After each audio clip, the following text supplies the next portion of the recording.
مرحبا وأهلا وسهلا فيكم بهذا الفيديو التوضيحي للعبة شيكوري شاريكي. طبعا هذا التطبيق هو النسخة العربية من تطبيق شيكوري اللي تم تطويره سابقا للمهاجرين الأريتريين الجدد بهولندا. الشريكي هي طبعا النسخة العربية والمستوحاة من الكلمة العربية الشريك. تطبيق شيكوري هو ما يعرف بالسيريس جيم أو اللعبة الجادة اللي بتخلي اللاعبين يتدربوا على اتخاذ قرارات ويتعلموا من مسارات القصة معلومات حول مواضيع مختلفة مثل العلاقات، الحمل، وتربية الأطفال بهولندا.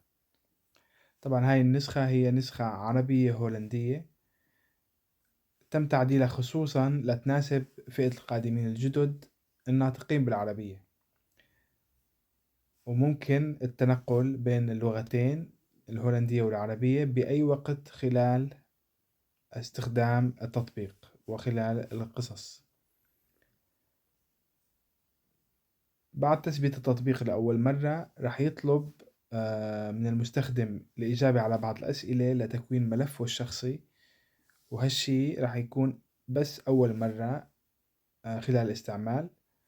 بعد هيك عند فتح التطبيق رح يظهر للمستخدم تذكير أو مرجع قصير لهذا الفيديو التوضيحي وبينقله لشاشة البداية. هلأ هون عندي شاشة البداية، الزرين العلويين هن العب القصة أو العب الاختبار، هن الخيارين الرئيسيين واللي راح أقوم بعرضهم عليكم لاحقا. من المهم طبعا الإشارة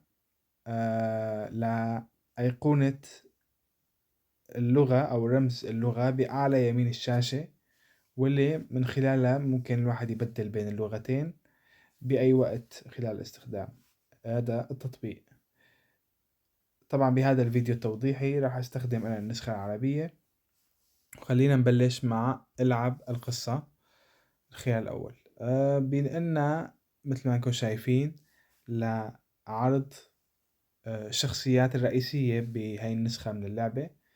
مثل ما نكون شايفين حاليا عنا شخصية واحدة متاحة خلال تصوير هذا الفيديو، عنا بس شخصية كرم، وبعدين راح يتم إضافة الشخصيات والقصص الجديدة تباعا.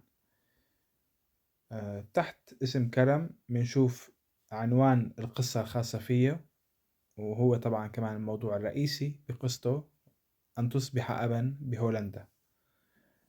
لما نضغط عليها راح ننتقل لقائمة الفصول. طيب هلأ إذا نقلنا على صورة كرم الشخصية راح ينقلنا لقائمة التشغيل الخاصة بقناتنا باليوتيوب اللي موجود فيها كل الفيديوهات اللي موجودة بقصة كرم. تحت هيك راح تلاقوا الفصول المختلفة. راح فرجيكم هلأ كيف نتعامل مع هاي الفصول الخاصة بالقصة. لأفضل تجربة لقصة كرم يفضل متابعة الفصول بالترتيب من الأول للثاني للثالث للرابع. هذا الشي طبعا مو إجباري، ولكن هو يعني أكتر شي منطقية لمتابعة القصة. بعد اختيار الفصل خلينا هون نختار الفصل الأول الحمل ومشاكله، ونضغط على الاستمرار. بيطلع لنا المعلومات اللي أول شي بيكون الراوي، ما يسمى بالراوي، عم يحكي لنا عن قصة كرم. من أهم التحديثات بهاي النسخة من تطبيق شيكوري هو دمج أشكال متعددة من الوسائط ضمن مسار القصة لا جعلها يعني أكثر تشويقا.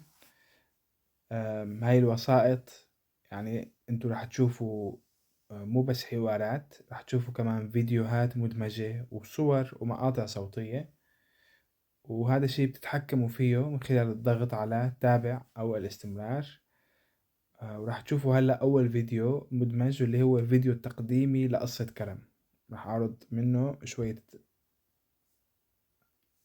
أعرض أول كم ثانية.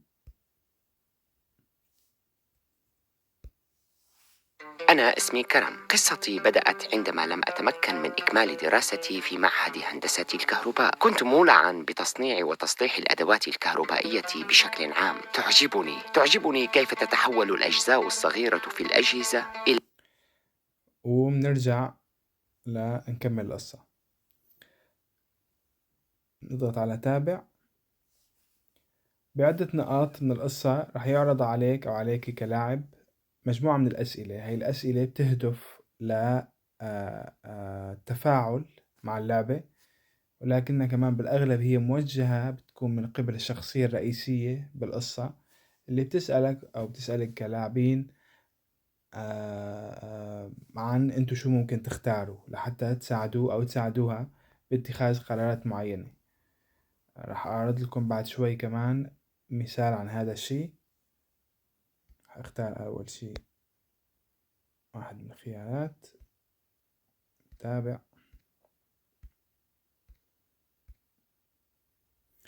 طيب هلأ لما بتشوفوا هاي الصورة اللي شايفينها لقدامكم، معناتها الشخصية تبعنا محتاجة لمساعدة لاتخاذ قرار حول شلون يتصرف في موقف معين.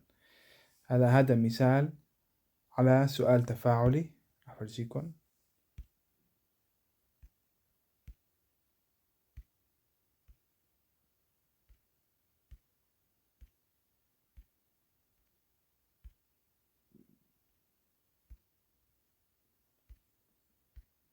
كمان هون في تسجيل صوت ممكن نسمعه.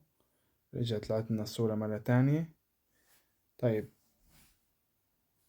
عم يسألنا كرم كيف علي أن أستجيب، فنحن راح نحط واحدة من الخيارات.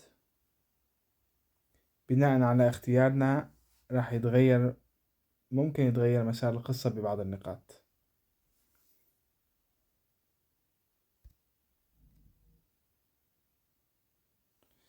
طيب اللي كمان حابب أحكي عنه هو إنه في عنا بالشاشة فوق 3 أزرار للمساعدة. هاي الأزرار رح أحكي عنها، كل زر له وظيفة مختلفة. أول شي على اليسار عنا العدسة المكبرة اللي هو زر التوضيح. لما نضغط عليه رح نحصل على شرح إضافي للمعلومات المقدمة بالفصل اللي نحن عم نتابعه، وخصوصا عن شلون التعامل مع هاي المواضيع بهولندا أو الأمور اللي بتكون شائعة بخصوصها. الزر الثاني هو زر النصائح، بنلاقيه بالنص، واللي بيكون فيه نصائح عملية يمكن تطبيقها بالحياة اليومية، تتعلق كمان بالموضوع اللي عم نتابعه